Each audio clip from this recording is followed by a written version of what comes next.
बड़ी खबर सामने आ रही है बठिंडा से, जहां पर गैंगस्टर कुलबीर नरवाना के ऊपर बीती रात कुछ अज्ञात हमलावरों द्वारा हमला कर दिया गया। हमले में 10 से ज़्यादा राउंड फायर हुए।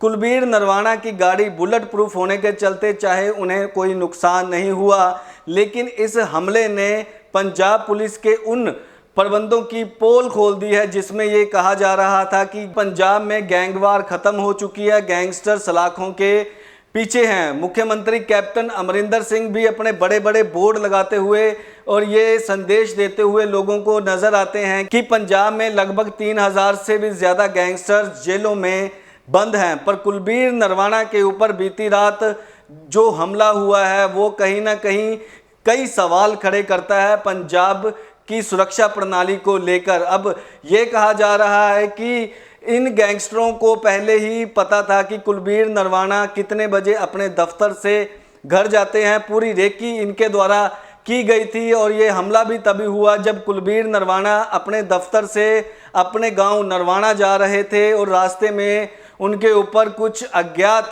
हमलावरों द्वारा हमला कर दिया गया। एक के बाद एक 10 से ज़्यादा राउंड फायर होते हैं, पर कुलबीर नरवाना की गाड़ी बुलेट प्रूफ होने के चलते उन्हें कोई नुकसान भले ही नहीं होता, पर इस हमले ने कई सवाल खड़े किए हैं। क्योंकि हमेशा पंजाब के मुख्यमंत्री ये दावा करते हुए नजर आते हैं कि पंजाब में गैंगस्टर जेल के पीछे हैं, गैंग लगभग खत्म हो चुका है। कुलबीर नरवाना की बात करें तो कुलबीर नरवाना के ऊपर 30 से ज़्यादा मामले चल रहे हैं और कुलबीर नरवाना ही एक ऐसे गैंगस्टर है जिन्होंने जेल में गोली चला दी थी। उसके बाद एक और मामला उनके खिलाफ जोड़ दिया गया। इसके बाद अगर मैं कुलबीर नरवाना की बात करूं कि जुर्म की दुनिया में कुलबीर नरवाना एक बड़ा नाम थे, पर धीरे धीरे वो इस जुर्म की दुनिया को छोड़ते जा रहे थे और समाज सेवा के कामों में आगे आ रहे थे। चाहे वो गरीब लड़कियों की शादी करवाने की बात हो, चाहे वो बेसहारा या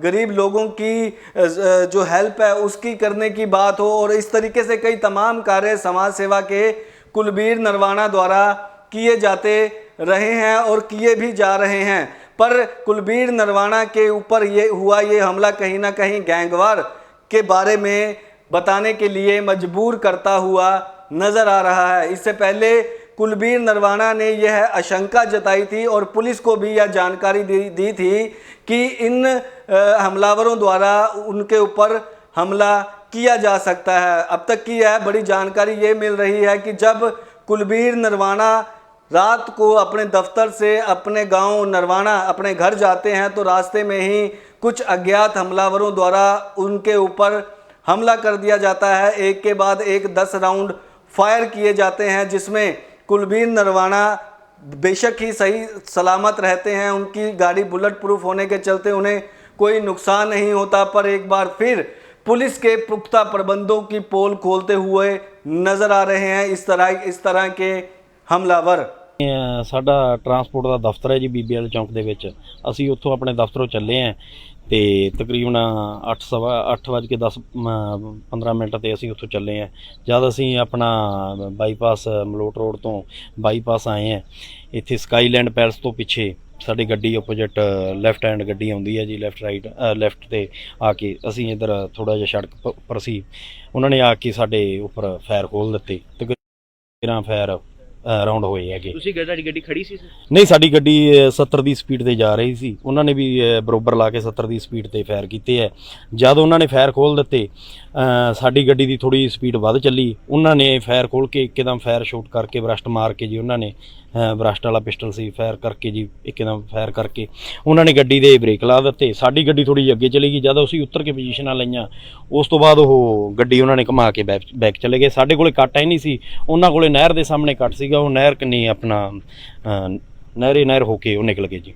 असीं उपर दी आके जद देखिया उदों तकरीबन चले गए सी। ਤੁਸੀਂ ਬਈ 4 ਬੰਦਿਆਂ ਦਾ ਨਾਮ ਲਿਖਵਾਇਆ ਹੈ ਫਿਰ? ਹਾਂਜੀ ਹਾਂਜੀ ਹਾਂਜੀ। ਤੁਸੀਂ ਇਹ ਵੀ ਦੱਸਿਆ ਕਿ ਤੁਹਾਡੇ ਕੋਈ ਪੁਰਾਣਾ ਯਾਰ ਮਿੱਤਰ ਉਹਦੇ ਨਾਲ ਉਹਦੀ ਰੰਜਿਸ਼ ਸੀਗਾ? ਹਾਂਜੀ ਹਾਂਜੀ ਹਾਂਜੀ। ਕੀ ਮਾਮਲਾ ਭਾਜੀ 4 ਬੰਦਿਆਂ ਦਾ ਦੱਸਿਆ ਹੈ? ਤਕਰੀਬਨ ਇਹ ਸਾਡਾ ਮੁੰਡਾ ਦੋਸਤ ਹੈ ਜੀ, ਅਮਨਦੀਪ ਉਰਫ ਡਿਪਟੀ। ਇਹਦੀਆਂ ਤਕਰੀਬਨ ਇਹ ਸੱਟਾ ਸੁੱਟਾ ਮਾਰ ਗਏ ਸੀ, ਇਹਨੂੰ ਕਾਫੀ ਡੈਮੇਜ ਕਰ ਗਏ ਸੀ। ਉਹ ਸਾਡਾ ਦੋਸਤ ਆ, ਸਾਡੇ ਨਾਲ ਰਹਿੰਦਾ ਹੈ। ਕੁਛ ਤਾਂ ਉਹ ਹੋ ਸਕਦੇ ਨਾਲ ਇਹਨਾਂ ਦੇ ਜੀ, ਜੋ ਸਾਨੂੰ ਵੀ ਪ੍ਰਸ਼ਾਸਨ ਦੇ ਮਾਧਿਅਮ ਰਾਹੀਂ ਪਤਾ ਲੱਗਿਆ। ਬਾਕੀ ਅਸੀਂ ਕੋਖ ਕਰ ਰਹੇ ਹੈਗੇ, ਕੈਮਰੇ ਵਗੈਰਾ ਚੈੱਕ ਕਰ ਰਹੇ ਹਾਂ, ਬਾਕੀ 2-3 ਦਿਨਾਂ ਤੱਕ ਗੱਲ ਕਲੀਅਰ ਹੋ ਜੂਗੀ।